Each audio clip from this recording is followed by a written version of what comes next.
Selamat pagi, salam sejahtera untuk kita semua. Perkenalkan, nama saya Niputu Ayutika Kurniawati, SEMM. Saya merupakan seorang dosen tetap dari Program Studi Manajemen Fakultas Ekonomi dan Bisnis Universitas Warmadewa, Denpasar, Bali, dengan nomor NIDN 0808019102. Video ini merupakan pernyataan diri dosen dalam unjuk kerja Tridharma Perguruan Tinggi atau yang disingkat dengan PDD UKT PT. Pada video ini, saya akan memaparkan bagaimana cara saya mengajar pada mata kuliah yang saya ampuh, yaitu Manajemen Sumber Daya Manusia Internasional dengan bobot 3 SKS. Sebelum perkuliahan dimulai, biasanya terlebih dahulu saya menyiapkan absensi untuk absensi mahasiswa pada e-learning yang bisa diakses oleh mahasiswa untuk melakukan absensi setiap minggunya. Saya juga menyematkan kontrak perkuliahan, rencana pembelajaran semester atau RPS, yang mana RPS ini berisi terkait materi bahan ajar selama 1 semester ke depan. Tidak lupa saya juga menyiapkan bahan ajar atau materi dan assignment atau tugas pada e-learning. Saya juga menyiapkan dan menyematkan forum diskusi untuk mahasiswa, berisi wadah untuk interaksi antara mahasiswa dan dosen. Untuk itu, izinkan saya memperlihatkan penggunaan e-learning LMS Warmadewa pada proses belajar mengajar.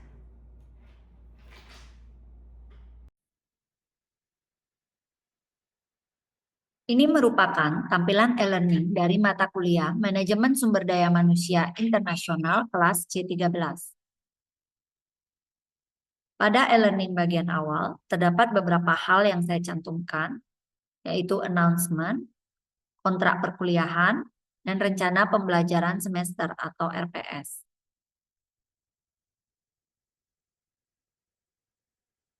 Ini merupakan RPS untuk mata kuliah Manajemen Sumber Daya Manusia Internasional selama 14 kali pertemuan.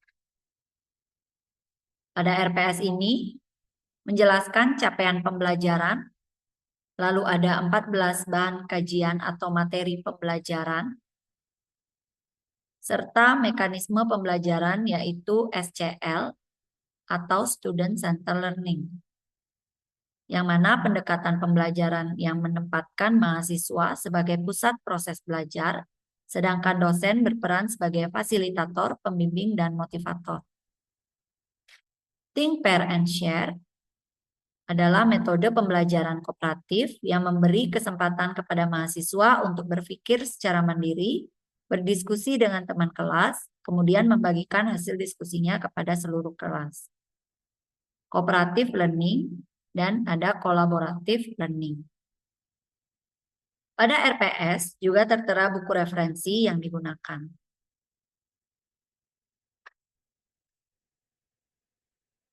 Pada bagian pertemuan pertama, di sini saya mencantumkan absensi perkuliahan, di mana absensi ini sudah saya atur hanya pada saat jadwal perkuliahan saja. Selanjutnya ada materi pertemuan pertama, yaitu gambaran umum Manajemen Sumber Daya Manusia Internasional, forum diskusi, dan tugas pada pertemuan pertama, yang mana mahasiswa di sini diwajibkan untuk mengumpulkan tugas sesuai dengan waktu, format, atau ketentuan yang telah dibuat pada e-learning. Berikut video pengajaran saya dengan mahasiswa C13.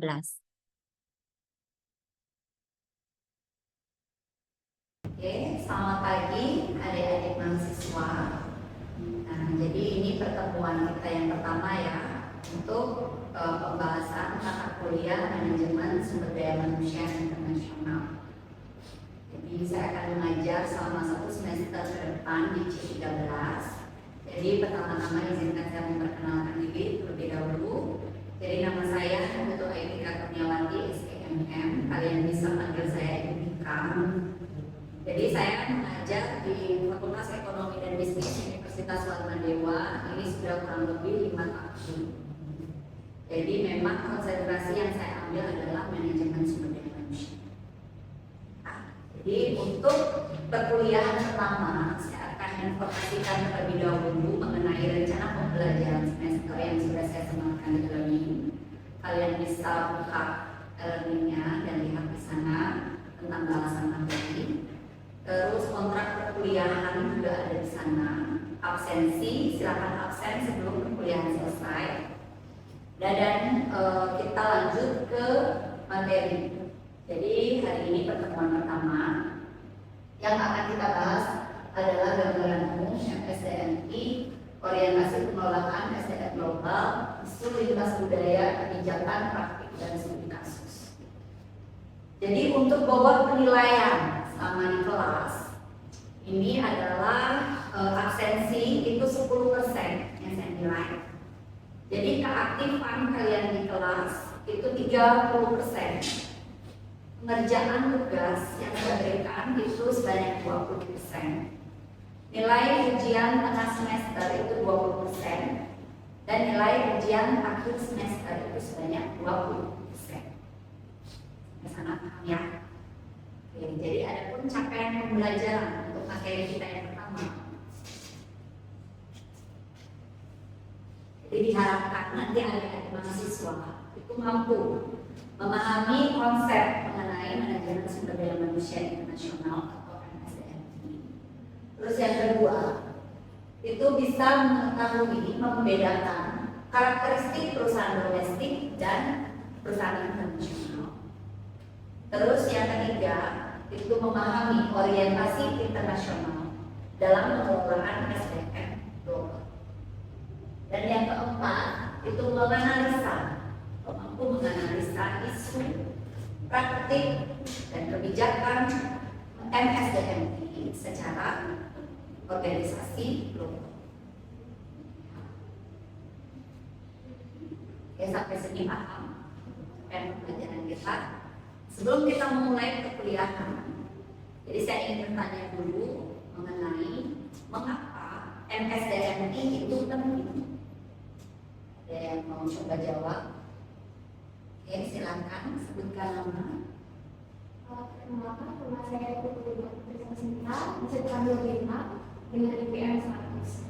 Jadi kenapa manajemen sumber daya internasional itu penting? Itu karena MSDMI itu membantu perusahaan mengelola karyawan di berbagai negara secara efektif dan menghadapi perbedaan budaya dan regulasi serta meningkatkan produktivitas daya saing perusahaan di pasar global. Oke, baik. Terima kasih Bintang. Ada lagi yang ingin menambahkan? Oke, silakan.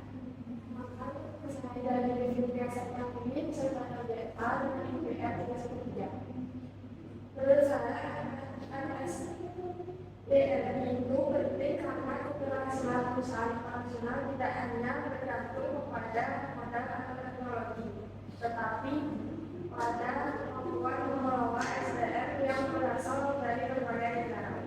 Pengelolaan SDM yang baik dapat menimbulkan konflik budaya dan meningkatkan produktivitas perusahaan. Oke, baik ya. Terima kasih Bintang dan Beta untuk jawabannya. Jadi mengapa MSDMI itu penting? Ya, kita lihat di sini. Jadi globalisasi itu membuat perusahaan itu berbondong-bondong untuk melakukan operasional atau mengoperasikan perusahaannya di lintas negara. Ya, jadi perusahaan itu tidak hanya menghadapi perbedaan regulasi, hukum, ekonomi, politik, ya, tetapi juga bagaimana cara mengelola tenaga kerja secara internasional. Karena terdapat berbagai macam latar belakang di lintas negara, berbagai macam budaya, ya. Jadi mereka perlu pendekatan khusus yang kita sebut dengan manajemen sumber daya manusia untuk mengelola tenaga kerja atau manajemen SDM sumber daya manusia itu sendiri. Jadi mengapa SDM itu penting? Kita masuk ke pembelajaran atau capaian pembelajaran kita yang pertama, yaitu memahami konsep tentang MSDM.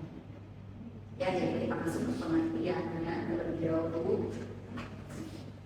Jadi pengertian dari manajemen sumber daya manusia internasional ini adalah proses perencanaan, pengorganisasian, pengelolaan, pengembangan, kompensasi tenaga kerja di dalam perusahaan lintas negara.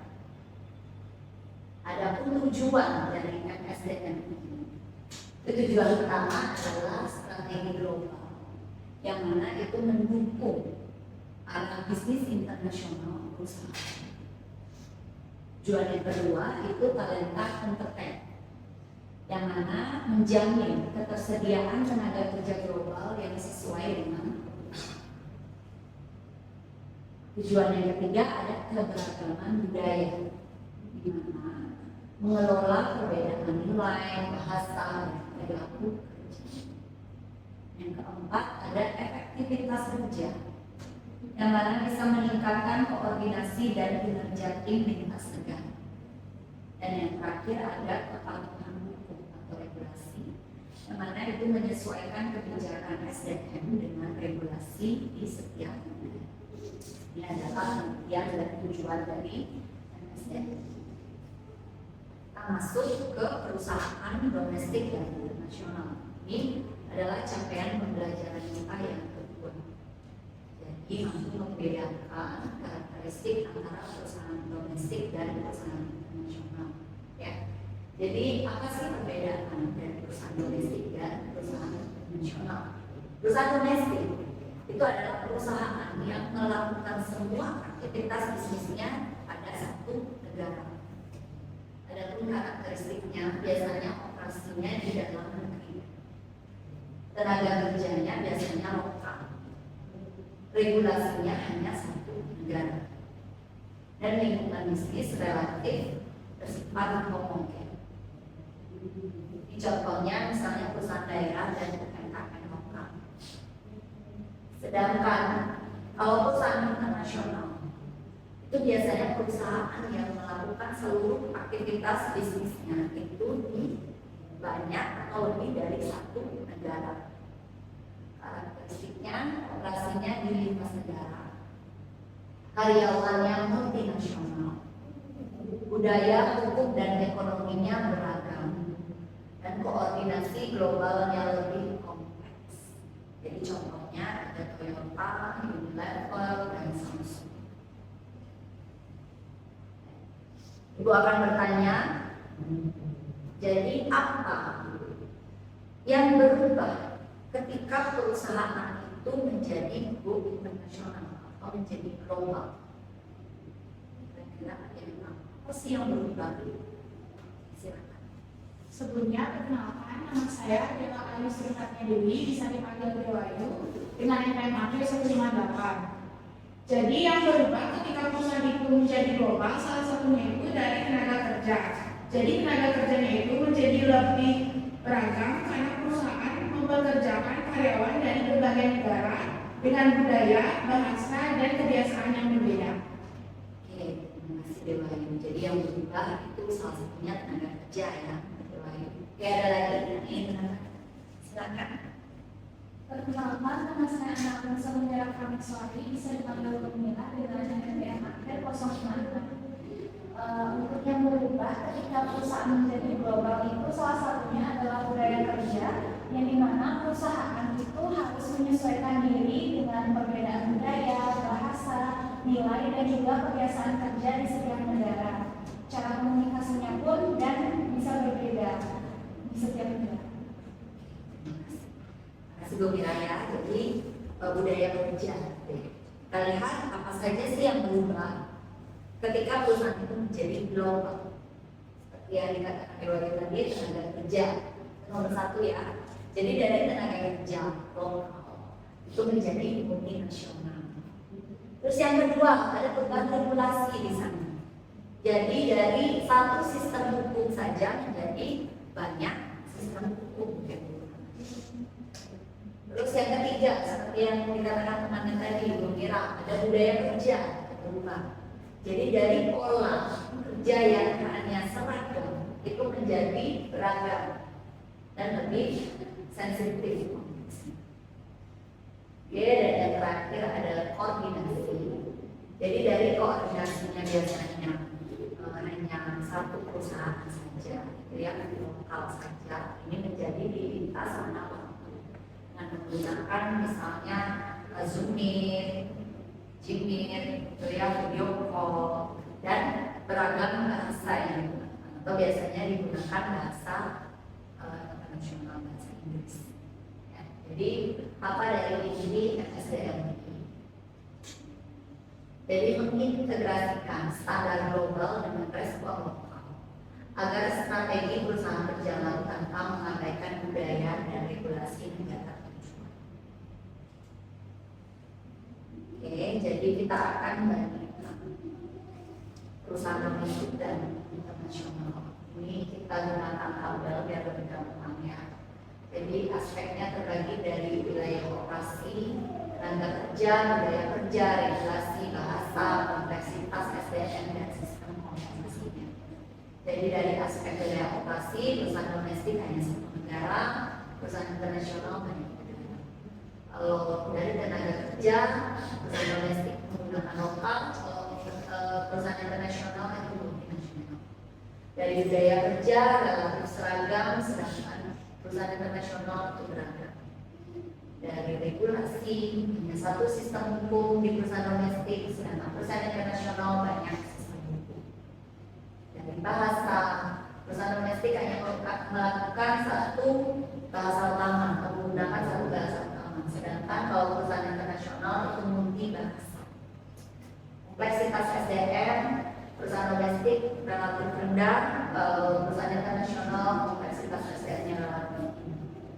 Sedangkan sistem kompensasi, perusahaan domestiknya lokal, sedangkan perusahaan internasional itu internasional. Ya, sistem kompensasi. Oke, selanjutnya kita masuk ke capaian pembelajaran ketiga, yaitu orientasi.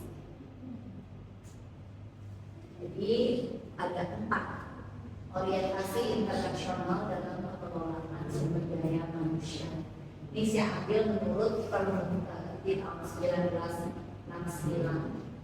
Jadi yang pertama itu ada etnosentrik namanya.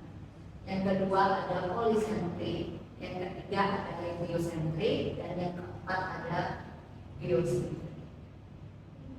Jadi kita akan bahas satu-satu mengenai 4 orientasi ini. Kita masuk ke pembahasan orientasi pertama, yaitu ethnocentric orientation.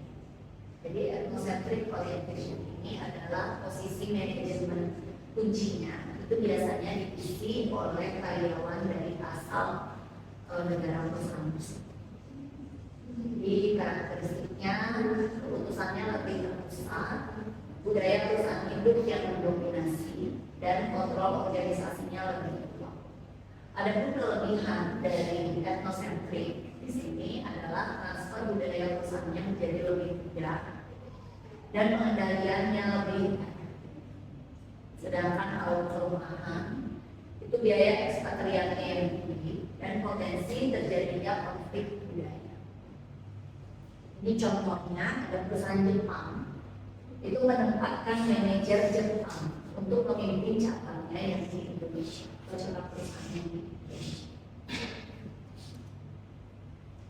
Kita lanjut ke orientasi kedua, yaitu polycentric orientation, di mana manajemen anak perusahaan itu dijalankan oleh tenaga kerja lokal.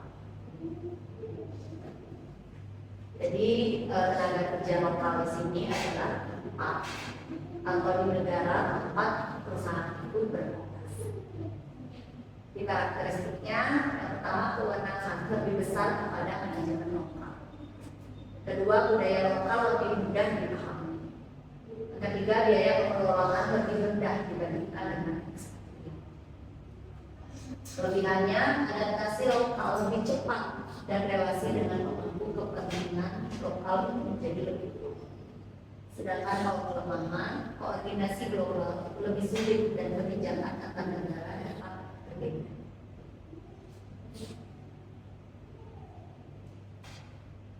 Oke, kita lanjut ke regiocentric orientation.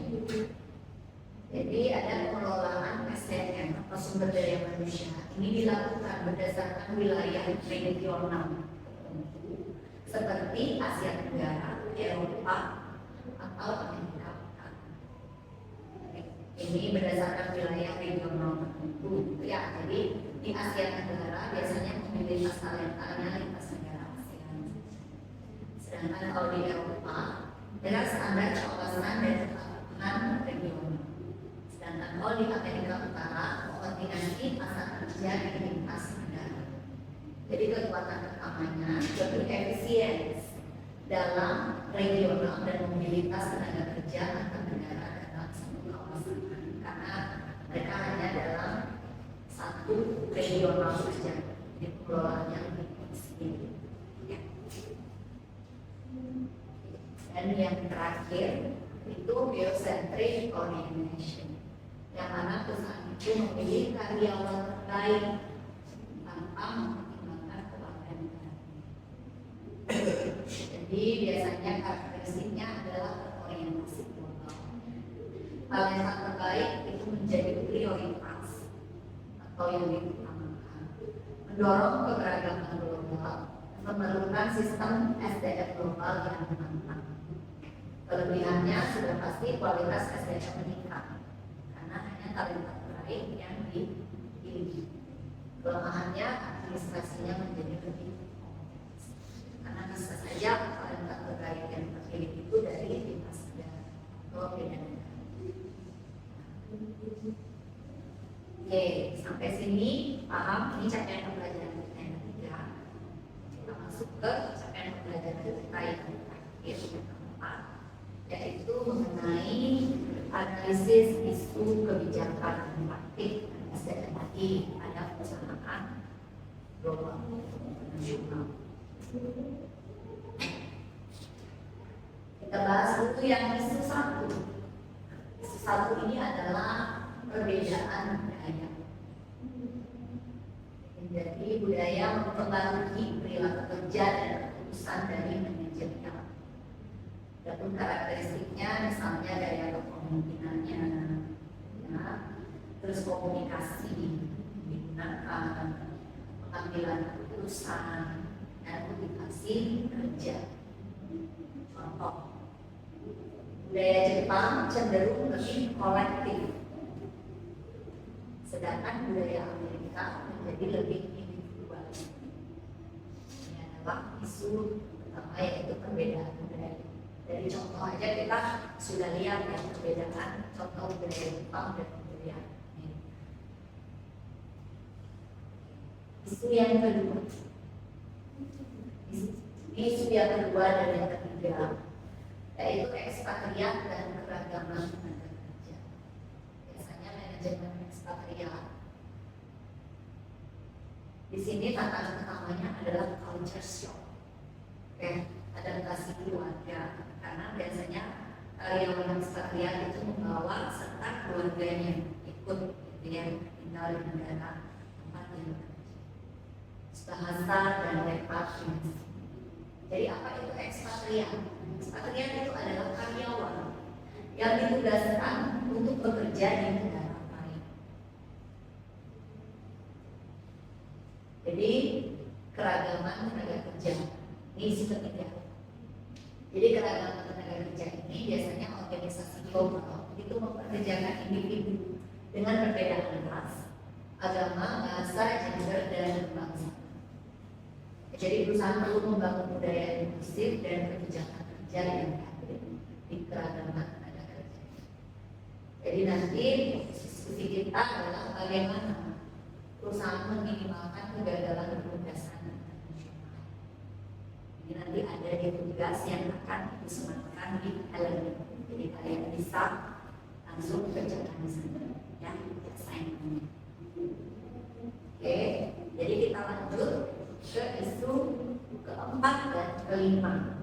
Di sini ada regulasi dan global talent management. Jadi isu keempat, regulasi ketenaga kerjaan. Jadi setiap negara itu biasanya memiliki sistem pengupahan atau sistem gaji namanya. Terus aturan kerja dan jaminan sosial yang berbeda. Seperti seperti di Indonesia misalnya, kita ada UMR, kan ya, upah minimum apa itu sudah ada biasanya. Terus ada aturan kerja, biasanya mungkin 8 jam sampai 9 jam kerja dalam sehari. Dan dalam seminggu berapa, terus berapa kali libur dalam seminggu. Sini ada kepatuhan upah minimum, jam kerja dan kontrak kerja, dan jaminan sosial serta perlindungan pekerja. Jaminan sosial dan perlindungan pekerja itu biasanya ada BPJS ya, BPJS Ketenagakerjaan, ada BPJS Kesehatan kalau di Indonesia. Sedangkan kasus kelima ada Global Talent Management. Sini Global Talent Management ini adalah persaingan memperoleh tenaga kerja yang berbakat untuk semakin ketat di pasar global. Jadi biasanya rekrutmen talenta globalnya semakin ketat, terus pengembangan kompetensi internasional yang menjadi semakin kompleks, pengembangannya terus retensi karyawan.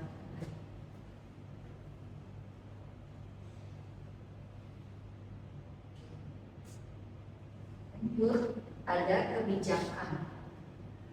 Jadi ada isu kebijakan dan praktik. Ini kita masuk ke kebijakan dari MSCRI internasional.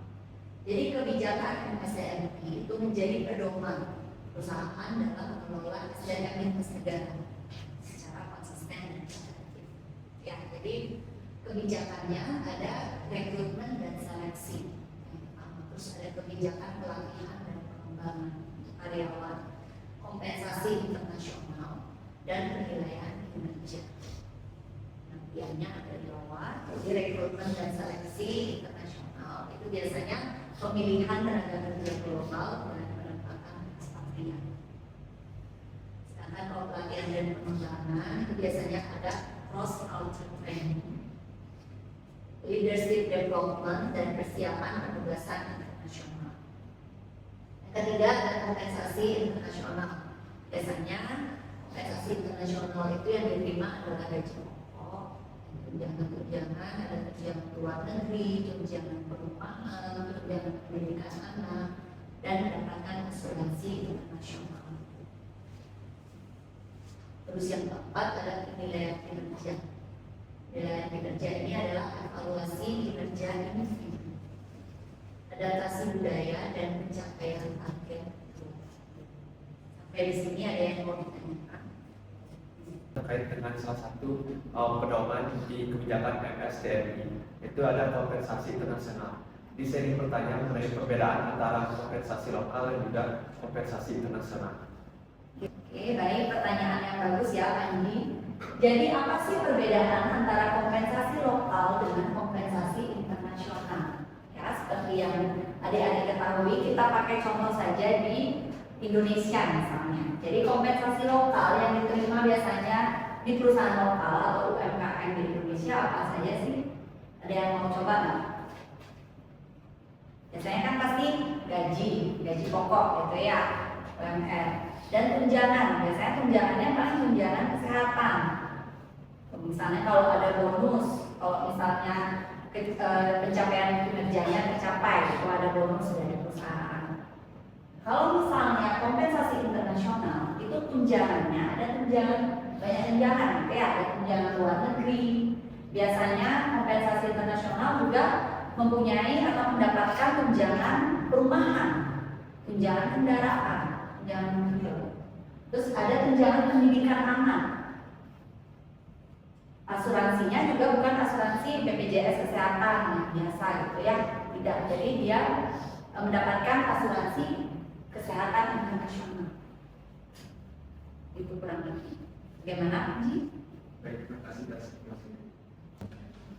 Baiklah, hari ini untuk pertemuannya kita akhiri. Jadi kita akan lanjutkan materi kedua itu di minggu depan. Silakan untuk tugas-tugas yang tadi saya berikan, assignment dan forum diskusi dikerjakan di e-learning sebelum minggu depan. Ya. Itu akan saya nilai langsung di e-learning nanti. Baik, ada pertanyaan lagi sebelum saya akhiri kuliah hari ini? Ya. Oke, terima kasih. Selamat pagi. Pagi.